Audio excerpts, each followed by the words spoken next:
Hey, it's Jason Gilbo here, Fantasy Baseball Cafe. I am taking a look at who's hot and who's not, and I am breaking down Robinson Cano and what you should do with him. I think it's probably the biggest hot topic in the fantasy world right now. He is not producing a lot here, and what can you really do with the guy who is listed in the top three coming into the season? I'm sure you draft him fairly high. Depends. You got to either find a sucker who wants him, or you're gonna have to hang on to him and hope he heats up. Because I can't really mention to just drop him. Not the right move there. A couple guys who have been monster Mays. Prince Fielder, 9 homers, hitting over 400 with 28 ribbies. I mean, he was a guy in April hitting 333, but just no power. But he has gotten it all together here, and he has proven to be one of the biggest steals in the draft. Because not many guys ranked him pretty high, and first base is a pretty deep position. So if you got him, you are looking out right now. Uh, the strikeout rate is down about 6%. If you're looking at other stuff, that's really helping him out. Definitely hang on to him. I am not selling him. The guys in front of him and behind him are starting to hit. Want to see what Josh Hamilton brings to the table, but Texas is heating up as an offense. One of the greatest parks to hit in. Prince Fielder is definitely a guy you want to hang on to. Obviously, you're going to hang on to Bryce Harper. 12 homers this month, 377 average, 27 ribs. Would not be a hot and cold report if I did not mention Bryce Harper. The guy is just tearing the cover off the baseball. Got a little help last night from the Wrigley win, but he will take it. His walk rate, 19%, is just really incredible for a guy of his age. Everything is just coming together for him right now. Another guy we were worried about early in the season, but Ryan Braun is heating up. 12 homers this season. He had 8 in May. The walk rate jumped from 10% to April to May, which is a great sign for Ryan Braun. Obviously, hits in Milwaukee, hits around some guys. Um, would like to see Gene Segura back and Carlos Gomez start to get on in front of him, create some RBI chances for him. But his hard ball rate is through the roof. 40% off right-handed pitching and 50% off lefties. Just a great bat right now with Ryan Braun. He's definitely going to heat up here. I mean, he already has, but the average should jump up. He's chipping in with a couple stolen bases. So Ryan Braun, guy you want to hang on to. Guy I'm not selling high on. I'm going to ride him out for the rest of the year. Mr. Rebound, Jason Kipnis, hitting 439, 26 runs, 4 homers, and 14 ribbies in the month of May. He's hitting all over the field, hitting lefties, but hitting over 400 against right-handed pitching. Slow April, but the rebound year is here, and he is paying off for whoever believed in him, which I was kind of in between, but I wish I had some shares of Jason Kipnis right now. Another Indian, Corey Kluber, probably could have guessed it. I mean, the guy's had like 100 strikeouts over the last 3 starts, but 47 in this month. The wins will come. The Cleveland Bats are heating up here. He's only getting 2.3 runs per start, so it's kind of tough luck on him. Which we've seen that with a couple guys. I mean, AJ Burnett's been kind of the one who's getting tough, and you have like guys like Nick Martinez and Mark Buehrle are getting 7 runs per game, and Nick Martinez's ERA is down, but Mark Buehrle's up there, and he's got 5, 6, 7 wins going right now. It's ridiculous. So he's got a good shot. Pitches tomorrow against Seattle. So a good shot. Really struggling offense there. So Kluber should pick up a W in the Northwest tomorrow. Max Scherzer, I think, has been, if not the best fantasy pitcher this season so far, out dueling Clayton Kershaw, who pitched great last night, but he's been kind of a little bit disappointing. Um, I mean, it's just it's Clayton Kershaw. You're gonna want top Cy Young stuff every time you draft him, but he'll come around. He'll be there at the end of the year. But Max Scherzer, he's allowed 8 earned over the last 5 starts combined. 43 strikeouts, 4 wins. He's just everything you want from a fantasy aspect right now. He's pitching great.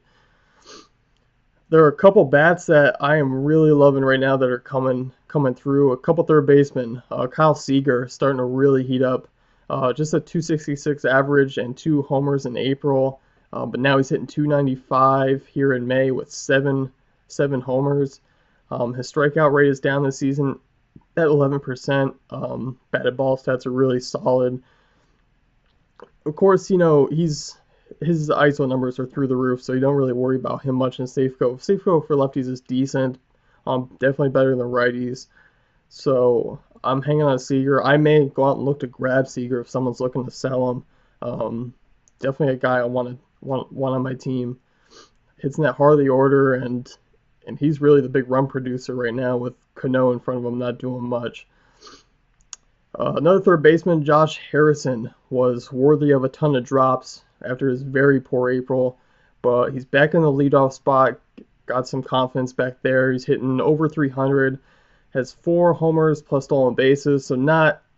I mean, he's trending in the right direction, but he's not stellar numbers right now. I may look to grab him if someone dropped him just because his utility usage. I mean, you can use him at second, third, outfield. Um, Take your pick, especially with some injuries that are going around. You can definitely go and grab him. But like I said, he's back in the leadoff role, which is a great sign for him. Would like to see him let loose a little bit, running wise, get the running game up.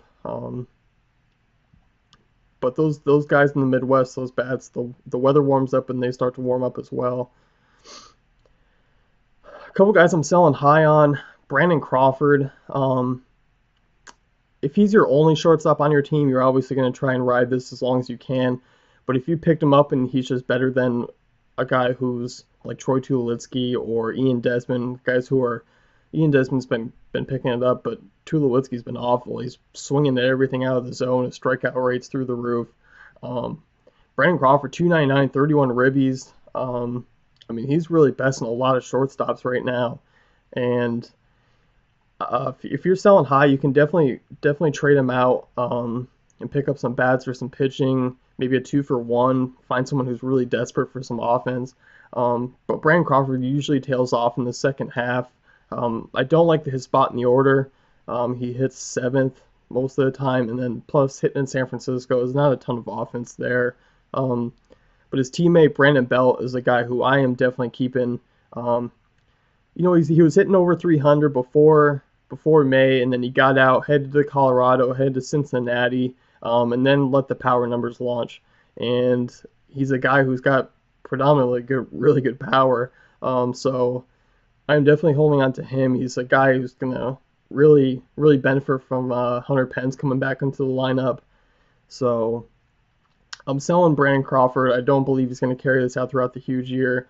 I mean, you had a good streak going if you had him as your second shortstop and you have him over a couple other guys, but those guys are likely to get back into shape, and you can definitely use Crawford as some trade bait. Another guy is Ryan Howard.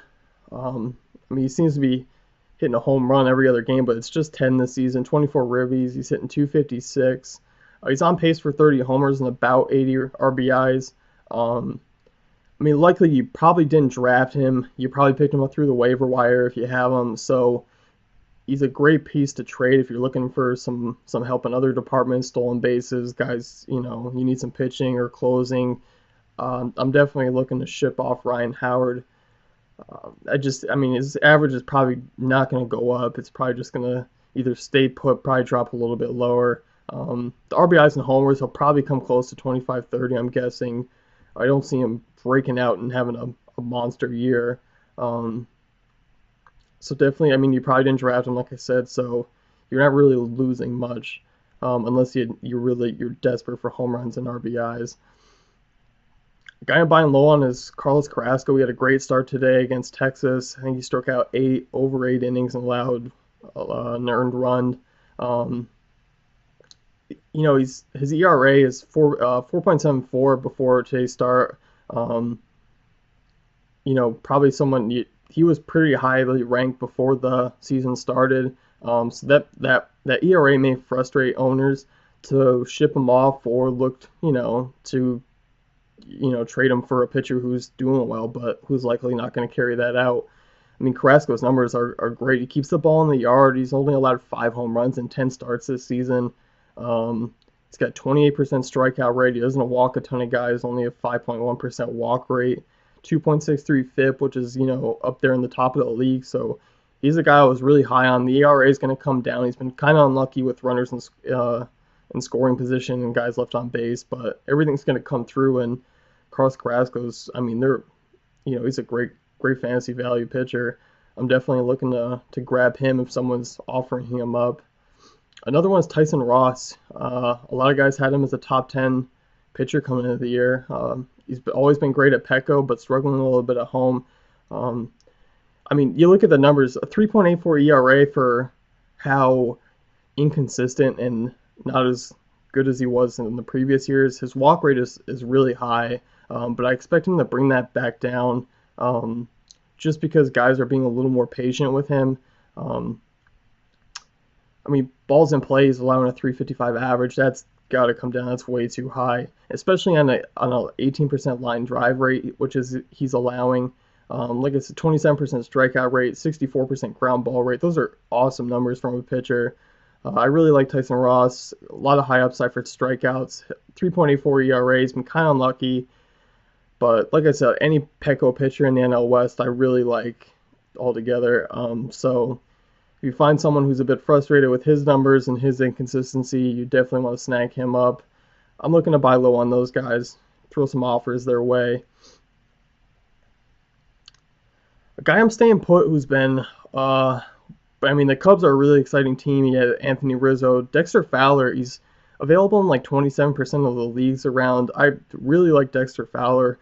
Showing off some power in the leadoff role. He's on pace for close to 35, 40 stolen bases. Guys with Rizzo and Bryant behind him and Soler, which I'm going to talk about next here, he gets on. He's probably going to be driven in a majority of the time.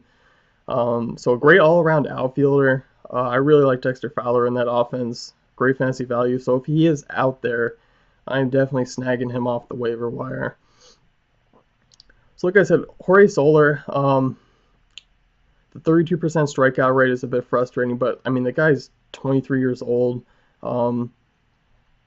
He has a 30% line drive rate on the season. He raised his average 45 points from April into May here. He's a guy that should trend upwards and keep going. The off-speed pitches is the biggest thing, which is contributing to his 32% strikeout rate. But like I said, he's going to keep trending upwards. He's going to figure it out. He's not going to go anywhere. He's going to stay in there, hitting in fifth or sixth in the lineup there, and being a great spot to drive and run. So definitely hang on to Jorge Soler. I'm not looking to ship him off or do anything with him. But Robinson Cano, his depreciating Cano's power numbers here. We saw 10 to 15 home run drop last season. We knew it was coming in the Safeco, but he honestly just looks really lazy out there. The at-bats are really poor. He's swinging at stuff outside the zone. He's only hitting 257, 13 ribbies, and although the Seattle offense hasn't been great in front of him, he still has had chances. When Brad Miller's putting up bigger RBIs and bigger home run numbers than Robinson Cano, you got a problem. So his walk rate is down, his strikeout rate is up a little bit, his fly ball percentage is way down. A guy who's just been trending down, really over the last 3 years, and you take away Yankee Stadium and that short porch, the power numbers are obviously going to come down. But he's just, it's frustrating because he's a top 3 guy and you can't just drop him. I saw in the trade forums on Fantasy Baseball Cafe, a guy was looking to ship him off for James Shields, which was looking to go through. That's a great deal. I'm definitely throwing out fielding offers for Robinson Cano because there are people that believe in him. But for what you're going to get towards the end of the year, he's not going to finish with terrific numbers for what you want. So I'm definitely looking to ship him off, or just hang on to him. If you have someone better on the bench, plug the bench guy in and just stick Cano there until, he'll heat up at some point. But like I said, it's not going to be stuff that wows you at the end of the year come his stats. So waiver wire ads here. Sean Tolson, 5 saves, the last 5 tries over the last 8 games or so for Texas. Natali Feliz, who's on the DL. Tolson's been really good this season, really consistent, and Feliz has been kind of on and off, but Tolson will likely hang on to the closer role. He was heading that way anyway. A guy who surprised me, I just noticed today, Trevor Plouffe hitting 276 with 7 homers. He's got 20 plus RBIs and runs. Only 25% owned in Yahoo and ESPN, both. So it's a little surprising. I mean, the Twins are swinging hot bats right now, especially Brian Dozier. Joe Mauer's even picking it up. I mean, they've been really good. They do their damage off left-handed pitching, but 276 with those numbers, I mean, I'm a little surprised. So if you do need some help at third base or corner infield spot, I am picking up Trevor Plouffe. And then there are a couple pitchers, Tanner Roark, who's always been really good, really quality start guy. I'm looking to pick him up probably for the month of June while Doug Fister is out. I mentioned him on the pitcher preview for Monday. I'm looking at him. And then just a collection of the Dodgers back end pitchers. Mike Bolsinger, Carlos Frias, and Brett Anderson are all guys I'm looking at just streaming or hanging on to, at least one or two of them. They've been really good, which they've needed to be to fill in for all the injuries they've had in that back end. Brandon McCarthy going down, Hyunjin Ryu done for this season. So great ads there. Looking at teams in general that have been hot and cold, the bottom 5 offenses have been the Braves. The Braves started out pretty decent. They had an average offense, but now they're just regressing to what everyone thought they would be. You see Freeman having 0 fantasy value just because nothing's around him. Nick Markakis has been pretty good. His average is up, but no RBIs, no other real contributions from him. The Marlins have been really surprising. A guy who's been ice cold is Christian Yelich, who I'm just considering dropping. There's better outfielders out there. Like I said, Dexter Fowler, if you can grab him. Just Christian Yelich's not having that great of a year. And you're not going to keep him for next year. He's not a keeper. He's not a guy to really hang on to. So I'm looking to let him loose. The Orioles and the White Sox are in the bottom 5 over the last 2 weeks. They've been really frustrating. Steve Pearce not doing much. Adam Jones has fallen off the map, but his hot start is keeping him over 300, and his homers are still up. But he's a guy who'll get going. A little slump there. Alejandro De Aza has been he hit the DL. He's been frustrating. Jimmy Paredes has been arguably the best fantasy value they have to offer from that team. He's hitting over 300, 20 plus runs, 20 plus RBIs, a couple stolen bases, and a couple homers. Great park to hit him for Camden Yards. It really suits lefties well. That division in general really suits lefties with Rogers Center and Yankee Stadium. So I really like targeting lefties for power. So Jimmy Paredes I really like there. And then you have the White Sox, who Jose Abreu is starting to get going, but Melky Cabrera and Adam Eaton in front of them are not providing any chances to provide any run support, or not run support, any RBI chances. So it's been a little frustrating. Adam LaRoche has been disappointing, which you expected him to get a boost moving from Washington to U.S. Cellular. Not a whole lot I like. Jose Abreu is starting to pick up in the last few games, which hopefully kicks things into gear there. Alexi Ramirez has been disappointing. Moving on to the Padres, been bottom 5. Ever since Will Myers has been out, they've looked really different, and Matt Kemp's just been awful. The only guy who's been really consistent is Justin Upton. He's been pretty good. And then Yanfer Solarte, utility guy who's been finding his way into the lineup. Other than that, not a lot to like there. They're a team to kind of pick on if you're streaming again, not only because they're in Petco half the time, just their offense and strikeout rate has been really bad. Like I said, the Giants, Brandon Belt and Brandon Crawford got out on the road, so they've been hitting the ball really well. And they've made a really big run here after a pretty slow April. And their pitching's been actually pretty good. Ryan Vogelson, nice quality start here in Milwaukee, quality start at Coors. I mean, I've been surprised, and the revival of Tim Lincecum has been there this season, so they're hanging on. They should get Matt Cain back in another month. Jake Peavy's making a rehab start, so guys will look good there. Rangers been red hot. Tigers as usual. Pirates have been coming on. Josh Harrison, Andrew McCutchen, finally looking healthy, stealing bases, hitting for power. I think he had 3-4 homers over the last 10 games, so good there. Indians, those lefties are really crushing the ball. I'm starting to look at Brandon Moss as a guy who can showcase some power. And the guy I'm hanging on to is Carlos Santana for the long run. Great chance for him to get some RBI and power numbers for your fantasy team. So that's going to wrap it up here, Fantasy Baseball Cafe. Once again, I am Jason Gilbo, taking a look at who's hot and cold. And tomorrow I will be back on, and I will be taking a look at some trades that are in the forum and looking at who you can get for their value, whether I like it or not, who to maybe look at. I will bring that all for you tomorrow.